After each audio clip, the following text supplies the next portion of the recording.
Hello there, Nazim. Okay, very sorry for the delay in getting your work back. Really apologize for that. Um, yeah, there's just a mix-up and there's a lot of students on the course, but it won't happen again, promise you. So let's go. Staying at home or traveling, or we say to stay at home or to travel, is a debatable issue of the 21st century, comma. Likewise, to be or not to be was in the 16th century. Now be careful. Let's I would avoid using these types of quotes, okay? And plus it's not used correctly. So just I would just stay away from there and play it safe, okay? We could The beginning is fine. We could say staying at home or traveling is a debatable issue of the 21st century, comma. Um, with the fall in air travel costs and the rise in globalization, the issue, yeah, the the issue is only going to grow in importance, or the issue is definite. The issue will definitely grow in importance, something like that. Yeah, but try to avoid this. There are many people both in developed and develop in There are many people both in the developed and developing worlds who fancy the idea of traveling, whereas there are some opponents claiming that people should stick to places where they live. This essay will examine the question from both sides and provide a logical conclusion. Good, but very good actually, but be careful, this is an empty sentence. We need to make the sentence unique to the essay topic. Yeah? So this essay will examine the question from both sides, provide a logical conclusion, drawing examples from Marseille or from Venice and Georgia to demonstrate points and prove examples. Okay, the phrases that are in the course. Let's have a look. On the one hand, the drawbacks of traveling are twofold. Good. Firstly, it leads to heavy traffic and increased CO2 emission. People who travel by car significantly contribute to traffic jams, especially at holiday periods when almost everyone is trying to escape from cities. Genius, good start. For instance, August 1st is an official commencement day of vacations in France. All country roads from Paris to Provence are extremely busy, making people experience significant delays in reaching Marseille. Checking, I'm guessing it's Marseilles. I don't know actually. I'll just leave it. Um, so yeah, we don't need the two there. Marseille. Secondly, a huge flow of tourists may lead to local people suffering from high prices for food and accommodation in the cities. Good. Okay, let's just go for the easy way and the most logical, which is, for example, in Venice, 95% of the locals cannot afford to buy an apartment in the city, comma, due to largely due to tourists. Okay, let's just make one point in the sentence. Okay, just for clarity, one point in the sentence would be that Venetians can't afford to live in the city. We don't need to say tourists are fascinated by the city. It is kind of related, but we want to just be direct and we don't want to distract the reader from other points. It's obvious, okay, that tourists are fascinated by Venice, otherwise you wouldn't have used it as your example. Yeah, so we say, for example, in Venice, 95% of the local population cannot afford an apartment in the city centre. Full stop. Job done. Okay, and remember to follow the structure. So we say, therefore, this is a clear example of something, something, something. On the other hand, however, so we don't need however either. We've got on the other hand, which clearly shows that we're going to debate the other side. So we don't need however. We want to write clearly and in a succinct style. Yeah? So succinct means using as the least amount of words as possible, and concise. Okay? No verbiage. No blah, blah, blah, blah, blah. We just get to the point. So on the other hand, there are certain economic and emotional benefits of traveling.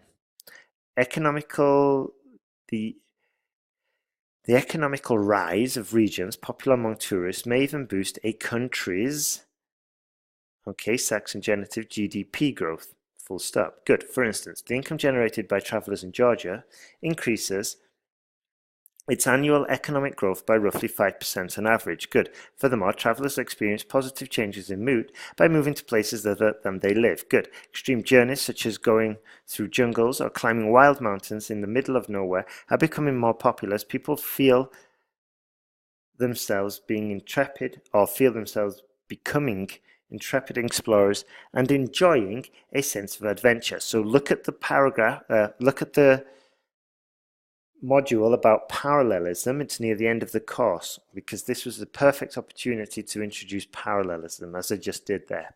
To conclude, I would say to both sides, no, I would say that, sorry, yeah, you did exactly say that. To conclude, I would say that both sides have their own merits. Once again, that sentence could be put into an essay about nuclear power and it would still be relevant. So let's make the sentence relevant to the paragraph. So let's see. To conclude, I would say that both sides have their own merits, comma. Traveling.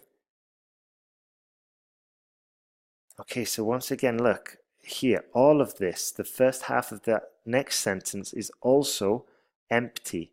Yeah? I mean, apart from one word. So how can we say all of this? Okay, how can we get to the point? So let's see. To conclude, the benefits of traveling outweigh its deficiency, outweigh its deficiencies, and its presence will tend to grow only in human beings' day-to-day life. Okay. So day-to-day life doesn't really have much to do with this essay or with this topic. Okay, we haven't really spoken about day-to-day life. So we could say something like, to conclude, the benefits of traveling outweigh its drawbacks, or outweigh the drawbacks, for example, traffic and pollution, full stop. Tourism is expected to grow as people become more curious about the outside world. And that's roughly what we're saying here. Yeah, so we're kind of repeating it, but in a different way. We're not saying as people become more intrepid explorers, and we're not saying as flights begin, we're not saying intrepid explorers because that would be repetition, and we're not saying as flights begin to fall in price because we haven't mentioned that at all, so there's no point mentioning it in the conclusion. You see? So that's how we need to write our conclusions. We need to roughly summarize what we've been saying before and not introduce things that don't really have any relevance to what we were saying, okay? Or talk about, like, all of this, for example, has no specific relevance or relationship to this essay. As I said before, it could be about nuclear warming, all of those sentences, all of that highlighted sentence. So take that into account the next time for your next essay. Okay, let's have a look at your work. Dear Alaya, indentation here, space. How's life treating you? I'm sorry I have not been in touch for a while. Let me, don't go so, that's a bit too colloquial, yeah? Let me tell you, no. Let me tell you about the reason why I was too busy to message you. Full stop. Okay, we're going a bit extreme with the informalness here, yeah? As you know, I was not very happy with my previous jobs as I was overwhelmed with work. All I did was monotonous and it drove me up the wall. So I called the recruiter, you definitely know her, she is Madina. I told her that I want to move on to another company, explained the reasons, and surprise, surprise, next morning she called me to arrange an interview with the company I'm working at now. Okay, so although it is informal, we still follow grammatical principles, okay? So this was very conversational. Okay, it's good that we have recognized the register, that it is informal, but it cannot be too chatty, okay? So just bear that in mind. I must tell you, I am thrilled to bits with my current position. Fantastic. You see, that was perfect. I find it challenging and fascinating. I communicate with a great number of people, staying on top of the news, and I feel over the moon. Fantastic. You know, I also wanted to tell you that my son finally won third prize in a chess competition. Okay? So won and received are kind of the same thing in this respect. When he told me that, I felt as though I was on cloud nine. Okay? Sorry for being short. My boss is bombarding me with work to do before the weekend. Well done for bombarding. Good. Since we have not been in touch for a while, how about a cup of coffee? Or how about having a cup of coffee in our favorite coffee place? Hugs and kisses, miss you, Nazym. Excellent work there. Very good. Very good. So yeah, I think we've covered everything there. Very thorough. Just we need to up it up a level regarding the formality. That's all. Okay. But apart from that, that was fantastic work, Nazym. So great work. What I want you to do is implement all the corrections that you've heard, update your error list, send me your error list along with these corrected essays and your next 2 new essays. Okay. Have a great day, and I think we'll be speaking very soon. All the best.